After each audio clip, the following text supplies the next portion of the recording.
Halo, assalamualaikum teman-teman podcast Mas Waras. Ketemu lagi dengan saya Yosi Yulianti di acara podcast Mas Waras, podcastnya Puskesmas Warongasem. Ada yang lihat saya lagi bahagia? Saya sangat bahagia sekali karena hari ini berbeda dengan yang biasanya. Kalau biasanya saya sama ibu-ibu, kali ini saya ditemani oleh mas-mas. Mas-mas yang saat ini akan membuat kita lebih tahu lagi tentang kesehatan. Saya perkenalkan, sebelah saya ada Dokter Bimo. Dokter Bimo. Dokter Bimo ini adalah Saya sebagai internship di Puskesmas Warongasem. intensif. Okay. Jadi ini ada dokter masih muda yang kali ini akan menjadi narasumber kita, teman-teman. Iya. Oke, sudah berapa lama jadi intensif di Warongasem, dokter?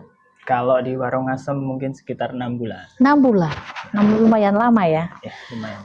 Tentu saja dalam 6 bulan itu banyak sekali hal-hal yang menarik. Oh iya, pasti. Kemudian kejadian-kejadian yang perlu masyarakat juga harus tahu. Iya. Seputar kesehatan tentunya ya. Akan kita tanya-tanya tentang itu. Ada yang menarik nggak, Dok, untuk dalam kejadian selama ini? Ada. Mungkin yang sangat menarik perhatian saya yaitu mungkin terkait penyakit yang biasanya orang-orang bilang bengkak-bengkak di leher, yang biasa dikenal sebagai parotitis kalau istilah medis. Parotitis. Secara medis parotitis, kalau orang Jawa, orang Jawa, kita bilangnya apa itu? Biasanya istilahnya gondongan. Gondongan ya, teman-teman, bukan gondoan ya. Bukan gondokan. Bukan ya, gondok ya. Beda lagi tuh ya, gondong dan gondok. Kalau gondongan itu sebabnya karena apa? Gondongan itu sebabnya karena virus. Jadi dia memang orang yang terjangkit virus yang menular dari orang lain. Penyakit itu. Nah, virusnya itu namanya paramoxivirus. Paramoxivirus. Ya. Dia memang menular melalui liur. Jadi saat kita bicara itu ya, droplet istilahnya. Kalau istilah medis ya, kita bilangnya droplet penularannya. Nah, itu lumayan sering saya temuin di masyarakat.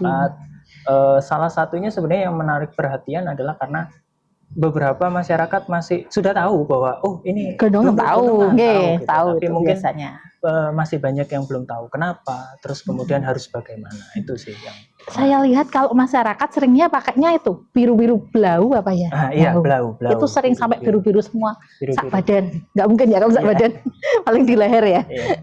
Itu pemakaian seperti itu sebenarnya gimana menurut dokter? Oke, kalau misalnya menurut pandangan medis memang harus kita pelajari kan ya. Sebenarnya blau itu apa? Nah, blau itu kan sebenarnya alat apa ya, cuci baju pembiru ya. Itu pembiru yang mungkin kita kalau misalnya untuk kontak manusia itu kan kita tidak tahu ya, ada orang yang mungkin alergi atau mungkin ada orang yang tidak cocok dengan bahan kimia yang ada di dalam situ. Jadi sekarang pertanyaannya, apakah ada manfaatnya? Maka jawabannya tidak ada manfaat secara penggunaan klinis itu ya. Penggunaan. Jadi bisa kita bilang mitos ya. Bisa bilang mitos itu bahwa itu sebagai pengobatan. Gitu. Berarti jangan digunakan lagi ya. Lebih baik kita ketika sakit gondongan kita datanglah kepada ahlinya. Iya. Itu paling benar. Paling benar seperti itu. Terus itu siapa saja sih yang tertular penyakit itu, dokter? Oke. Jadi gondongan itu pada dasarnya bisa menular pada siapa saja.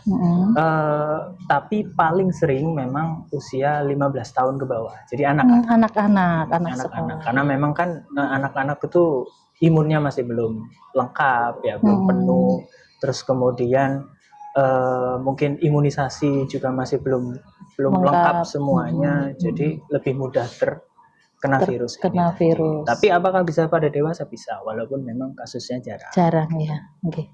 Terus kalau di rumah tuh ada yang misalnya anaknya sakit itu, yang harus dilakukan orang tua seperti apa? Oke, yang pasti harus perhatikan dulu, karena kan sakitnya itu kadang-kadang tidak spesifik ya. Kadang-kadang gejala awal itu tidak spesifik. Biasanya orang tua di rumah harus memperhatikan apakah anak ini sakit itu ketularan, apakah ada teman-temannya yang sakit, itu dulu yang harus dicari tahu. Terus kemudian kalau dari fisiknya mungkin ada bengkak yang menonjol sekali ya, yang menonjol sekali itu adalah bengkak. Walaupun memang sebenarnya bengkak itu terjadi juga bukan ketika dia tertular gitu. Jadi penularan itu bisa terjadi kurang lebih 1 sampai 2 minggu ke belakang dari munculnya keluhannya. Dari munculnya Iya, gejalanya. dari munculnya gejalanya itu gejalanya misalnya seringnya yang paling sering ditemukan bengkak itu tadi ya yang pertama ya. Itu terus kemudian demam. Terus kemudian mungkin anak-anak mengeluhkan nyeri di area. Ya, nyeri di daerah leher, di sekitar rahang, kemudian bisa nyeri menelan. Nah, yang paling sering dikeluhkan itu biasanya nyeri menelan dan benjolan. Tapi benjolan juga kadang-kadang juga tidak terlalu menonjol. Dan nafsu makan turun. Gejalanya seperti itu ya. Jadi kalau kita dapati anak kita ternyata kok kena gondongan itu, berarti kita harus seperti apa? Nggak boleh sekolah kah atau udah sekolah aja nggak apa-apa gitu. Jadi gini, kalau misalnya dari pencegahan ya kita bilangnya ya, dari pencegahan maka ada baiknya anak ini istilahnya kita isolasi. Jadi isolasi seperti apa? Ya salah satunya dengan libur, gitu. Diliburkan dari sekolahnya, karena harapannya anak ini tidak menularkan ke teman-temannya. Gitu. Karena kan kita tidak tahu siapa yang sedang tidak sehat-sehat, ada yang mungkin anak-anak yang sehat mungkin tidak akan ketularan, tapi mungkin ada yang lagi tidak enak badan, akhirnya lebih mudah kan tertular yang namanya virus itu tadi. Nah, terus kalau misalnya sudah di rumah, ini sudah tidak masuk sekolah nih, terus kemudian di rumah, orang tuanya harus apalah? Kita perhatikan apakah di rumah itu ada saudara yang mungkin lebih kecil atau mungkin lebih dewasa. Itu juga harus dipisahkan. Apa yang dipisahkan? Mungkin tempat tidurnya, kalau memang suka tidur jadi satu ya bersama. Terus kemudian alat-alat makan itu utama. Terus kemudian mungkin yang paling mudah kalau mungkin biar anak itu tidak terisolasi ya rasanya ya, dijauhkan dari saudaranya, maka pakai masker. Itu yang paling gampang. Untuk mencegah penularan. Mencegah penularannya itu karena memang dari cipratan air liur itu tadi. Itu berarti dia diisolasi itu sampai berapa hari itu dokter? Paling amannya sebenarnya sampai keluhannya itu tidak tidak mengganggu. Itu yang utama. Tapi kalau kita hitung berdasarkan hari, maka sekitar 1 sampai 9 hari. 1 sampai 9 hari dari keluhan itu muncul. Tergantung keluhannya ya. Kalau keluhannya lebih lama, itu mungkin bisa lebih lama juga dia diisolasi. Bisa. Kemudian apakah penyakit ini berbahaya dokter? Maksudnya efek ke selanjutnya apakah itu bisa menyebabkan kecacatan atau kematian itu ada enggak? Jadi kalau kita istilahnya komplikasi ya. Apakah dia berbahaya? Jawabannya tidak. Karena pada dasarnya gondongan ini tadi itu adalah self-limiting disease. Apa sih self-limiting disease? Itu adalah penyakit yang sembuh sendiri. Gitu. Jadi bahkan sebenarnya tidak berobat pun banyak kasus di mana gondongan ini tidak diobati, tidak disadari, kemudian sembuh sendiri. Itu banyak. Nah, itulah. Nah, terus kemudian dikatakan berbahaya, maka jawabannya tidak. Kapan tidak berbahayanya adalah ketika penyakit ini memang benar-benar tidak tercampur sama penyakit yang lain. Jadi memang benar-benar gondongan, hanya gondongan saja, hanya gondongan virus saja, kemudian sudah. Nah, sembuh. Itu maka kalau memang sakit, maka tujuannya pengobatan adalah untuk menghilangkan keluhan-keluhan. Misal dia demam, ya kita kasih obat demam. Kemudian nyeri, ya kita beri anti nyeri. Kemudian mungkin sakit perut juga bisa kita berikan obat untuk meredakan nyeri perutnya. Jadi seputar keluhan saja. Tapi kalau berbahaya, maka jawabannya tidak. Tidak berbahaya. Kembali lagi, kalau misalnya apakah ada komplikasi yang bisa muncul pada anak-anak itu, memang bisa ada, tapi kasusnya sangat jarang sekali, yaitu terutama pada anak laki-laki. Itu namanya orkitis. Jadi dia menyerang testisnya laki-laki, yang menyebabkan kemandulan. Tapi kasusnya sangat jarang dan belum terbukti secara ilmiah, itu datanya masih belum jelas. Gitu. Terus itu harus diperiksakan kapan? Oke, kapan harus diperiksakan adalah ketika anak ini tidak mau makan, ya, tidak mau makan, lemas, terus kemudian demamnya tinggi sekali, apalagi anak-anak itu kan juga beresiko kejang kalau tinggi, demam tinggi itu. Jadi kapan harus diperiksakan? Ya ketika keluhan-keluhan ini terlihat parah dan anak itu sudah tidak mau makan. Itu terutama kalau pada anak-anak ya, apalagi yang bayi mungkin, terus kemudian yang masih belum sulit untuk mengutarakan keluhannya, rasanya, penyakitnya. Kemudian bisa tadi ya menyerang kepada orang dewasa. Kalau ke ibu hamil gimana itu dokter? Oke, ke ibu hamil. Jadi pada dasarnya pada ibu hamil itu semua bentuk virus yang menginfeksi terutama pada trimester pertama itu akan berdampak atau beresiko tinggi mengakibatkan kecacatan pada janin. Itu. Jadi kalau misalnya dibilang berbahaya untuk ibunya tidak.